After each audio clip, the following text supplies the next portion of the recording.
Hello mga kamamshi! In today's video, ang ituturo ko po sa inyo ay basic WordPress skills. Kung saan mag-aaral tayo kung paano mag-create ng pages, post, mag-a-assign tayo ng tags, mag-a-assign ng categories, maglalagay ng links ng image at mag-embed ng video at kung ano-ano pa na pwede nating madaanan sa ating WordPress. Isa po sa task ng pagiging virtual assistant or VA ang pagmamanage ng website ng client.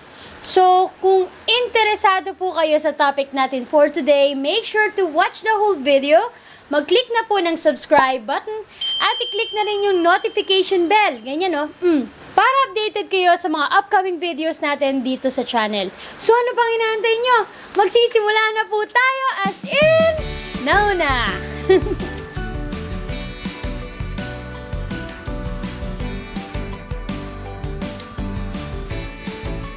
Welcome back po sa ating channel at sa mga bago lang, welcome! I'm Sheena Santos at dito po sa ating channel nagsishare tayo ng mga tips, advices, guides, walkthroughs, tutorials at kung ano-ano pa tungkol sa buhay at pag-online job na isang home-based mom! So like what I said earlier, ang pag-aaralan po natin this time is WordPress. So mga basic skills po yung gagawin natin kasi most of the time naman po yung pagbibuild ng website at paglalagay ng mga themes, pagdi-design, ang gumagawa niyan is sa pagkakalam ko yung mga website developer or mismong client. So assistance kasi yung offer natin and may mga nakikita ko na mga tasks sa let's say sa Upwork or sa OLJ or kung sa iba pang mga platform, ang hinahanap nila is I need someone who can upload content in my website or I need someone who can add image or videos sa aking website, ganyan, or i-update yung kanilang website. So dahil virtual assistant yung skills na sinishare ko sa inyo ngayon, isa ito sa mga pwede nyong pag-aralan. I-walk through kayo. So I have my own website. Ipapakita ko sa inyo and then we're gonna go one by one dun sa mga nabanggit ko na pwede nyong pag-aralan. So, mag-start na tayo ha. Alright, so ito po yung aking website and ako po yung mismong gumawa. Although as I said, hindi naman po ako isang designer. So, napakasimple lang po niyan. Medyo basic lang and yung mga designs na ginamit ko dyan is halos from Canva. Ginamit ko po sa pagdidesign ng aking website ay ang themes na Elementor. And yung mga client ko din, karaniwan gumagamit din ng Elementor. So yung iba, maaring iba yung website nila, hindi WordPress, Squarespace, or Wix, ganyan. Sa akin kasi, common na yung gumagamit ng WordPress, kaya yun na rin ang ginamit ko. And then yung theme is, again, Elementor. So ito po yung website ko, pagpasensyahan nyo na, ito yung pinaka-umpisa. And ini-improve ko pa, ayan, puro disclaimer ako. So, hindi ko na masyadong elaborate yung mismong website ko because this is not about my website.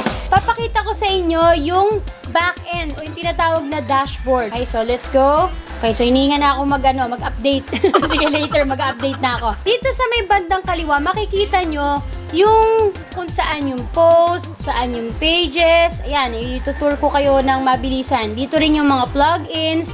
Sa plugins, dito nag-i-install yung mga clients ng mga bagay na kailangan niya. For example, yung kagaya ng Elementor theme ko, nandito yan sa plugins. And then, let's say si client magpapa-install ng plugin sa inyo. Kung hindi nyo pa masyadong gamay, pwede nyo namang i-research. Kaya lang, most of the time, as I said, yung kanilang website developer yung gumagawa nun, yung pag-install ng plugins. Kasi minsan, pag mali yung plugins or nagka-problema sa plugin, it can affect the website itself. Yung parang nagkakaroon ng problem din. So, be careful with that. Lalo na kung hindi kayo ganun ka-familiar. Okay? Dito po, yung pag-create ng page. So, ano nga ba yung pinagkaiba ng pages at ng post? Pag sinabing pages, okay, let me go to my web sa front end ng website. Ito yung back end. This is the front end naman. Yan. Pwede kang mag-edit dito ng diretso kasi yung Elementor theme na ginagamit ko, para na siyang drag and drop. So, pwede ka na mag-edit sa front end and also sa back end. Yung iba kasi sa back end lang pwedeng mag-edit or mag-upload, ganyan, maglagay. Yun sa akin, pwede na kahit both. Ay, pwede ko na siyang edit. Ay, no, may edit with Elementor. So, bago natin gawin yan, ano muna yung pages? Etong nakikita nyo na to, isa na to sa page. Yung tinatawag kong home page. So, yan. Dito ako naglalagay ng mga information, iba't ibang information, pero kumbaga static na siya. Ito na yung page. Kung gusto ko na pumunta sa blog page, ito. Yan, dito yung mga vlogs ko, yung mga post ko. So, dito ako naglalagay ng mga post, mga articles, sa mga blog. Ayun, articles, blog. Dito ako nag-upload ng mga content na nagsusulat, ganyan, dito yun. So, pag sinabi ni client, okay, please upload my content sa website. So, pag sinabing content, malamang sa post yun. Pero kung hindi, linawin mo, ano po bang content po? At saang page ko po siya i-upload? Ayun, so nagigets nyo? Linawin nyo kasi baka mamaya sa ganitong page pala, sa work with me, sa ganyan. So, yun sa akin, ito po yung sarili kong mga pages. Depende po yan kay client kung anong page po yung kanyang tinutukoy. Okay. Pag sinabing pages nga pala, timeless content yun. Yung post, teka. Okay, pag sinabing post, makikita nyo, i-schedule mo kung kailan mo i-publish yung post. Unlike kapag page, kung nag-create ka ng page, yun na yun. Pero pwede mo siyang update. Pero pag nag-upload, pag nag-publish ka, yun na siya. Okay? Pero pag post, pwede mo siyang parang schedule mo muna kung kailan lalabas yung article, yung blog. Alright? So, I hope nagigets yung idea ha. Ayan. Okay. So, let's go back sa dashboard. There you go. So, let's go to the page. Ito sa kaliwa, makita nyo yung all pages. Ito yung mga nandun sa harap kanina. Go to add new page. So, let's say sabi ni client, okay, mag-create ka ng bagong page. Pero kung hindi naman kailangan mag-create ng page at sinabi sa'yo kung anong page yung i-update mo, and then you just have to click on edit. Pero kung mabilisan lang, quick edit. Let's say, click natin. Yan. Kunwari, i-update mo lang yung title. Ayan, kung hindi siya ipapublish, pending mo muna or ida-draft. Merong babaguhin na mabilisan.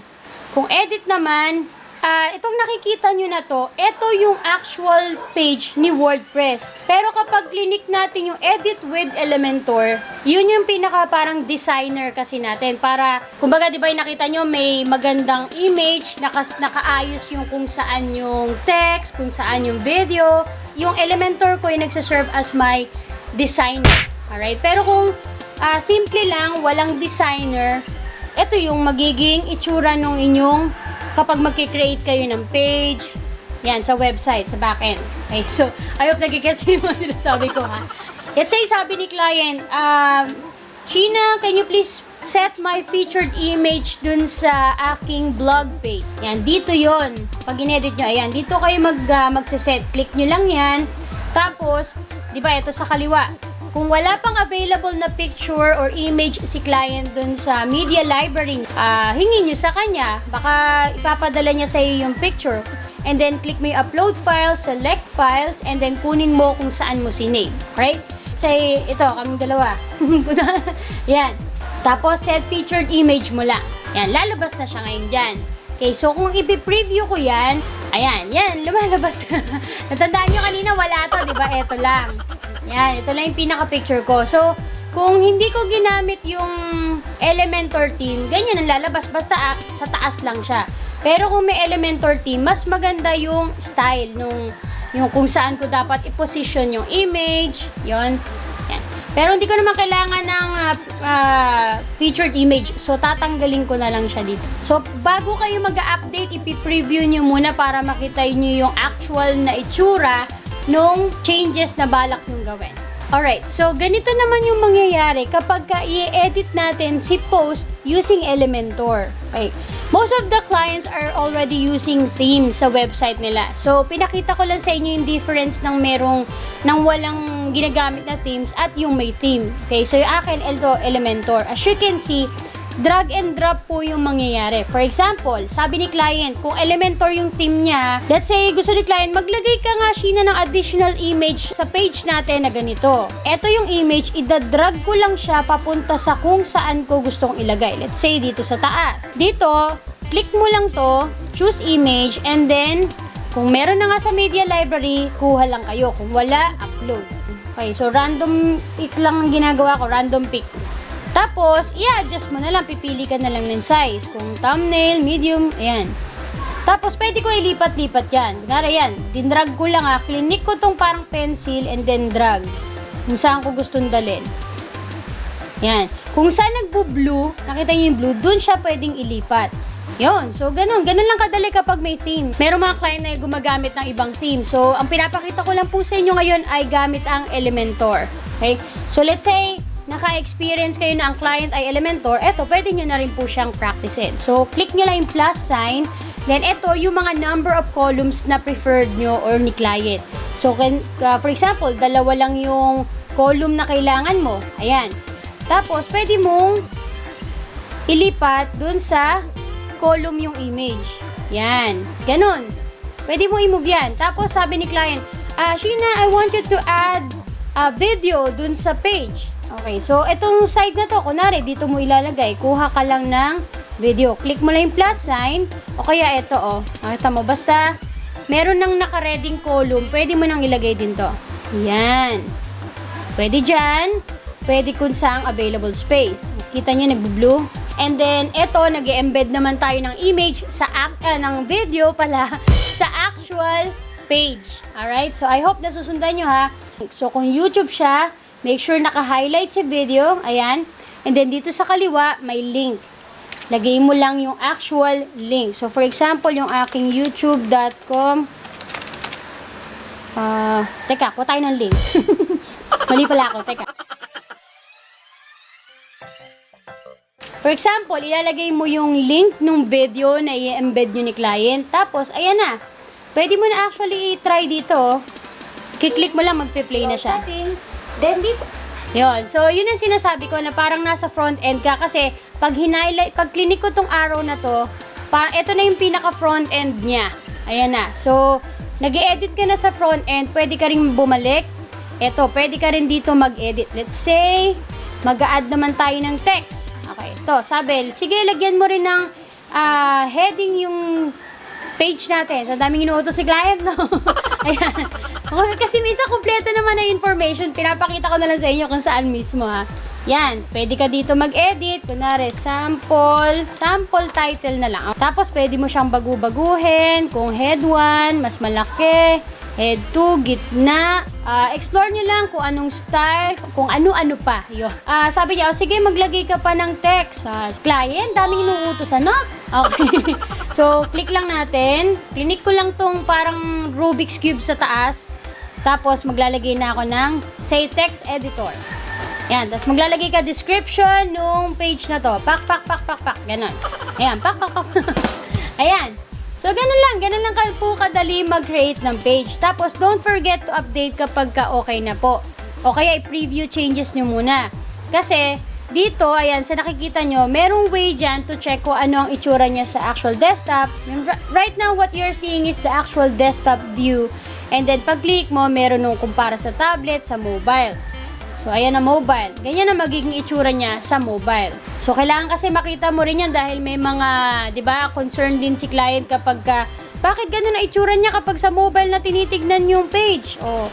Alright, so pag sure ka na, i-update mo lang at ma-update na siya. So, let's go back to the dashboard. Nakikita nyo, nung clinic ko yung salitang blogs, lumabas yung permalink. Ibig sabihin, ito yung actual link nung blog page. Ngayon, pwede mo siyang baguhin. Kunwari, gusto nyo maging blogs page. Click nyo lang to, ayan o, edit, para malagay yung gusto nyong name ng page. Para pag clinic niya, magiging blogs page na yung link. Ayan, na-open ko tuloy. Balik tayo. Ayan, sorry naman, no? Balikan natin. Blogs page na ba? Okay, edit natin, ha? Tapos, save. Pak! Ayan na siya. So, pag in-open nyo siya, dapat yung link niya ay blogs page na. Ayun. So, hindi pa siya found. Kasi hindi ko pa siya na-update. Na-save ko lang siya, pero hindi pa siya updated. Kayo ha, masyado kayo nagmamadali. Ayan. Okay, so pag in-update ko, okay, so let's go back. Let's refresh. Yay! Oh, ayan, updated na yung link. Nakita nyo. Ngayon, kailangan ko na naman baguhin dahil in-update ko yung sarili kong blog link. Yung aking page link. So, let's go back to the dashboard para naman sa post. Kasi nakita nyo na rin yun sa page. And actually, almost the same lang naman din yung process niya. Alright, dito sa post, eto po yung mga post na ginawa ko. Ayan, 2 pa lang. So, meron pang mga susunod dyan. Hopefully, magawan ko ng mga vlog. paano mag-create ng bagong post? Click nyo lang yung post. Yan. So, let's click on add new. Yan. So, same process kung dito nyo po siya gagawin, title, and then yung actual post. Pero kung may theme, click nyo lang yung edit with Elementor. Yan. Dito po, pwede kang mag-assign na rin ng existing categories kung meron na po si client. Ngayon, kung wala pa, di ba, itong post na tinutukoy ko, let's say, nagpa-upload si client ng article or ng blog sa inyo. Dito po kasi nakakapag-assign ng categories. So, let's say, for online freelancing tips yung categories na gusto ni client at saka virtual assistant guides, i-click mo lang, ma-assign na siya. Tapos, kung kailangan nyo pa mag-add ng categories, click nyo lang to. Lagyan nyo lang yung category name at saka kung merong main, parang parent category, let's say, sample category. Ayan. Tapos, gusto ko itong sample category maging under ni Virtual Assistant Guides. Ngayon, i-add new category ko lang. Ayan. So, magiging parang subcategory yung gagawin ko. Pero kung ayaw mo naman maging under siya, pwede naman. Walang problema. Burahin mo na lang. Tapos, dito, pwede rin mag-assign ng mga tags. Kagaya nung shinare ko about Fiverr, meron tayo ng 5 best tips on how to get more clients on Fiverr. Ganun din po yung pag-a-assign ng keywords, ng tags. Ganun din yung pinaka-idea dito. So, if you wanna watch the video about Fiverr, meron po tayong link dito. Ayan. At saka sa mga cards sa taas. Okay? So, ayan. Maglalagay ka rin ng tag or ng keywords na pwedeng bigay sa'yo ni client o kaya kung alam mo naman, pwede namang ikaw na yung mag-assign. Pero syempre, kailangan niya para maging searchable yung post ninyo. Kung ang gusto ni client yung post nyo na to, ayan, ay magkaroon ng comment sa baba. Dito sa blog page na to, collection siya ng mga post yung ginawa ko. And then, pagka gusto nilang basahin, they just have to click on continue reading. And then, ito yung buong post. Ngayon, dito sa may bandang baba, makikita nyo, leave a comment. So, dito yon. Asa na nga ba? Sa dami ko ng tab. Yung nakikita nyo allow comments, kasi inallow ko na makapag-comment yung mga nagbasa. Tapos, kapag may nag-comment doon sa post na yon, pipiliin ni client kung sino yung mga totally i-allow niya para mag-appear or lumabas yung mga comments. Ma'am She's, kung nakarating na kayo sa part na to at may mga tanong po kayo, please don't hesitate to ask questions, or kung so far nagugustuhan niyo yung tutorial natin, let me know in the comment section. Let's say, more WordPress tutorial. Ayan, para naman alam ko kung gusto niyo pa po ng mga additional information about it na pwede ko ma-share sa inyo. Although, again, hindi po ako isang developer talaga. Nag-aaral lang din po ako. But then, kung kailangan niyo pa po ng mga tulong para dito, gagawa natin ng paraan. Okay? So, dito po sa part na to, hindi ko pa po naipakita sa inyo yung publish immediately. So, meron kasing option dyan to pre-schedule the post. So, for example, click natin yan. Pwede mong ilagay yung date na para sa July pa. Kunwari, sabi ni client, Ma'am Sheena, make sure na yung post ko ay sa ganitong date lang siya mapapublish. Kasi merong mga clients na ganun, lalo na kung parang time sensitive yung post nila. So, dito yon. Sa inyo, kunwari, August 28, yan, 2020 at ganitong time. Pero kung okay na, schedule. Ayan, click nyo lang schedule. One last thing. Okay, so let's say mag-a-add tayo ng link. So, i-highlight nyo lang. Pwedeng dito kayo maglagay. Ayan, and then, hin-highlight ko yung part ng text na lalagyan ko or i-embed ko yung link. Then, click mo yung parang chain na to. And then, lagay mo yung link. Yan. Tapos, make sure to save. O kaya, pwede namang dito sa may left side. Ayan o. Pwede kang dito na rin mag-add. Mag-a-add ka dyan. Tapos, make sure to update ha. Kasi pag hindi siya mag-take effect. Ayan, inabutan na po tayo ng ulan. Ayan, nabutan po tayo ng ulan. Pasensya na po ha.